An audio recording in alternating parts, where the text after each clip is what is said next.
पुंडलिकावर रे हरी विठ्ठल श्री ज्ञानदेव तुकाराम पंढरीनाथ भगवान की जय प्रभु रामचंद्र भगवान की जय पवन सुत हनुमान की जय शांति ब्रह्म एकनाथ महाराज की जय संत गोरबा काका महाराज की जय। श्री गणेशाय नमः। श्री सरस्वती नमः। खरनेने मर्यादा दिवसा देखता जनपदा वेशाद्वारी विचरे सदा न सरे कदा माघारा।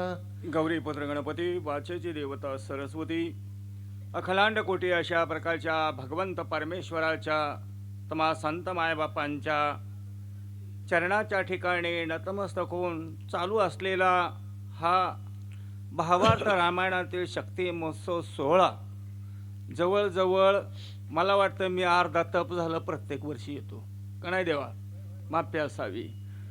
तर त्या ठिकाणी अशा प्रकारचं असणारं म्हणजे या सोहळ्यासाठी या पुण्यासाठी पुण्य आहे म्हणून हा सोहळा होतो। आणि मधी मधी कधी मी रामाला येऊन जातो कधी कधी ती सेवा घडते। पण असं पुण्यवंत व्हावे घेता सज्जनांची नावे नेघे माझी वाचा तुटी महालाभ फुकासाठी हे सामर्थ्य आणि हा एकीपणा आणि भगवंतावर आजळ अशा प्रकारची असणारी श्रद्धा आणि या श्रद्धेचं असणारं फल म्हणजे शक्ती आहे। 12 सप्ताह करावं लागतं तेव्हा एक शक्तीचं पुण्य मिळतं। एवढं सामर्थ्य याच्यामध्ये त्या ठिकाणी आहे। आणि असं प्रत्येक वर्षी हा असणारा जो सोहळा आहे आनंदानं थाटानं पार पाडते। काही कालावधीमध्ये एक तपपूर्ती होवो असं प्रभू रामचंद्राच्या चरणी मी या ठिकाणी असणारा विनंती करतो। आणि ते होईल आपले ब्राह्मण काका देव आहे त्यांनाही स्मरण करून ते पूर्व त्यांचं असणाऱ्या हस्ते सगळं होत असतंय। त्यामुळं या असणाऱ्या असू द्या पालीकर तिकडं झालं तर लांब जाते। पुढं त्या ठिकाणी सांगितलं गेलं कथेचं अनुसंधान अशा प्रकारचं आहे असणं वेगळं दिसणं वेगळं अनुभवणं वेगळं हे या ठिकाणी सांगण्याचा प्रयत्न केला असून हनुमा त्या ठिकाणी असणारा भरत आहे आणि पर्वत घेऊन हनुमंत जाऊ लागला। जात असताना भरताचं लक्ष गेलं आणि लक्ष गेल्यानंतर अरे स्वैराचार करणारा स्वैराचार म्हणजे आपल्या मनाला वाटल त्यावेळी आणि जसं वाटल तशा प्रकारे माझं कुणी काही करू शकत नाही अशा उद्देशानं तो त्या ठिकाणी जाऊ लागलेला आहे। जात असताना हनुमंतच्या मनामध्ये काही नाही पण भरताच्या मनामध्ये असा विचार संशयावणी थोर पाप नाही घोर अशा प्रकारची अवस्था या भरताच्या मनाच्या ठिकाणी झालेली आहे। आणि ज्या वेळेस भारर असणारा विमान जाऊ लागलं ज्यावेळेस विमान जाऊ लागलं त्यावेळेस दृष्टांत दिले 2-3 अशा प्रकारचा कथाभाग या ठिकाणी सांगितला। महाराजांनी सांगितलं आपली भाषा वळविल तशी वळते आणि पळविल तशी पळते पण नाईलाजानं यावेळेस महाराजांनी निघालं बाजूला पण आमच्या गळ्यात अडकलं असो पुढं त्या ठिकाणी सांग आणि मी कधीच बसत नाही विषयाला असो काही का असना आलिया भोगाचे असावे सादर चित्ती असावे समाधान तुमच्या मनाप्रमाणे पुढं त्या ठिकाणी सांगण्याचा प्रयत्न केला। खर नेणे मर्यादा खर खर म्हणजे असणारं गाढव हे गाढव असतं। हे गाढव त्या ठिकाणी दिवसा ढवळ्या कुठंही राहतं आणि त्यांच्या मनामध्ये वाईट अशा प्रकारचा विचार आल्यानंतर माणसं बघत नाही, जानवर बघत नाही, येस बघत नाही, साधू संत बघत नाही. एवढंच नाही, घरचं दारकं घरचं सुद्धा त्या ठिकाणी कुणी कुणाला ओळखत नाही. ते आपल्याच तालात असतंय. त्याला असतंय, आपण म्हणतो ना, कामा तुरा भय ना चिंता. अशा प्रकारची त्याची त्या ठिकाणी अवस्था झालेली असते. तशा प्रकारचा असणारा खर गाढव मर्यादा नाही.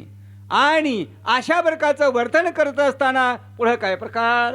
लाता हनिता उरावरी प्रीती दावे समुख करी पदाभिघात मुखावरी आवडी करी झेलीत.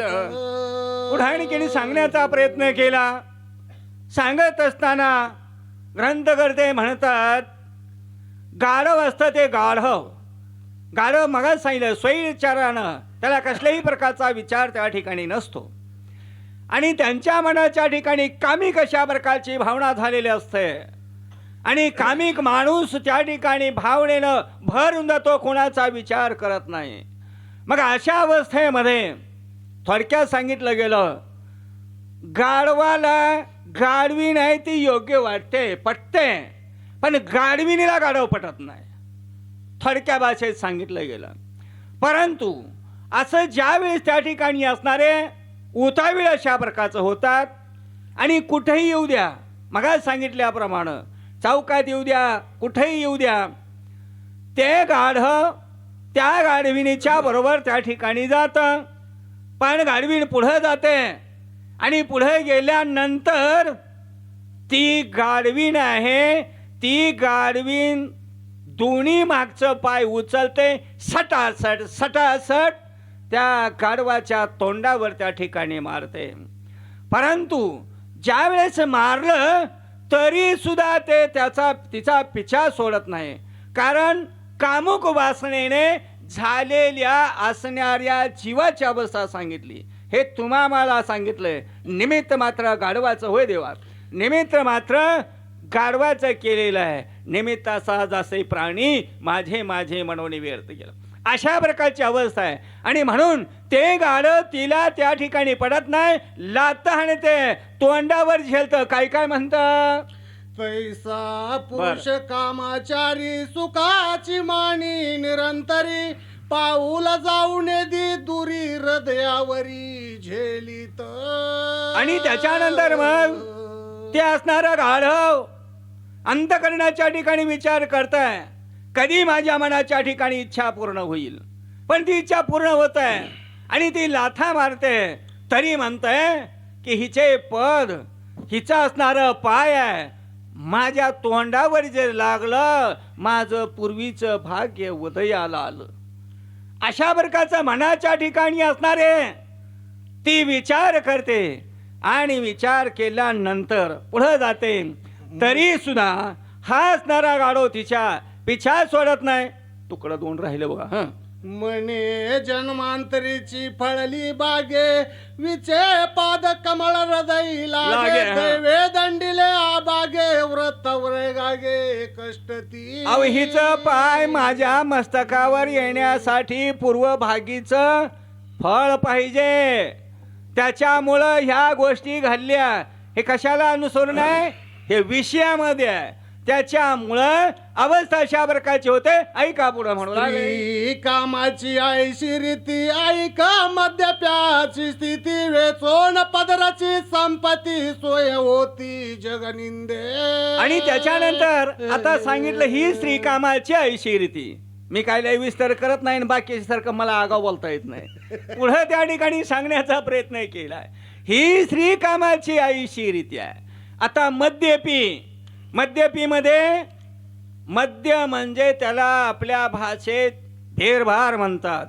जी घेते बेरभार उतरवून हद्दपार असल्या प्रकारची अवस्था त्या ठिकाणी होते. आता मद्यपियाची त्या ठिकाणी अवस्था आहे. ते पदरची संपत्ती खर्च करतात आणि आपल्या असणारा लहान आहे का मोठा आहे, श्रीमंत आहे का गरीब आहे, याचा सुद्धा त्या ठिकाणी असणारा विचार करत नाहीत. अशी अवस्था आहे मद्यपियाची अवस्था सांगतो. आणि मद्य जे पितात त्याला गरुड पुराणामध्ये असा त्या ठिकाणी दृष्टांत दिलेला आहे. आता देवांना माहीत आहे, त्यांना त्या ठिकाणी असा दृष्टांत, जो मद्यपान पितो, जो मद्यपान करतो, त्याला अवस्था शिक्षा कुठल्या प्रकारची आहे? यमराजाकडं. यमराजा तिथे गेलं ना, शेकडो अशा प्रकारच्या म्हणजे 100 कोस 100 योजना 400 कोस उंच अशा प्रकारचा पर्वत आहे, त्याच्यावर नेतात, हातपाय बांधतात, कोलदांडा घालतात आणि कोलदांडा घालून खाली टाकून देतात 400 कोस उंचीच्या पर्वतावरून. आणि खाली धड धड पेटलेला अग्नी असतो, त्या जाळामध्ये त्याला त्या ठिकाणी टाकून देतात. तिथून आल्यानंतर त्याचं काय होतं असेल आपल्या आपण ओळखायचं आहे. अशी अवस्था आहे. पुढे तिथं आले, लगेच यमदूत तिथं येतात आणि तिथं आल्यानंतर त्याला काय होतंय? बेशुद्ध असतंय, काहीच कळत नाही. आणि तिथं यमाचे दूत येतात आणि एका असणाऱ्या भांड्यामध्ये लोखंडाचा रस आणला जातो आणि तो रस त्याच्या मुखामध्ये ओतला जातो, पण पित नाही. ते जवळ आलं ना, वाचायला गेलं की तोंड मिटतं. यमाचे दूत लय हुशार, ते काय करतात, तर त्या यमाचे दूत त्याचं नाक दाबतात, तोंड उघडतं. तोंड उघडल्यावर लोखंडाचा रस ओततात. पिकी दारू, पिकी दारू असंच पेला होता ना, मग आता लोखंडाचा रस प्यायला काय अडचण आहे? अशा प्रकारचं त्याला त्या ठिकाणी असणारं शिक्षा देतात. हा परिणाम मेल्यावर आहे, पण जिवंत असताना सुद्धा पदरची संपत्ती आहे, इस्टेट आहे, वैभव आहे, मान आहे, सन्मान आहे, हाही त्या ठिकाणी सुटला जातो. आणि सुटून त्या असणाऱ्या ज्या असणाऱ्या मद्य आहे, ह्या मद्याच्या भोवती सगळी घोटमळ, शरीराचं नुकसान होतं. शरीराचं नुकसान होतं तरी सुद्धा ते त्या ठिकाणी विचार करत नाही. असं दारू पिणाऱ्याची एकच तुम्हाला माहिती सांगितली.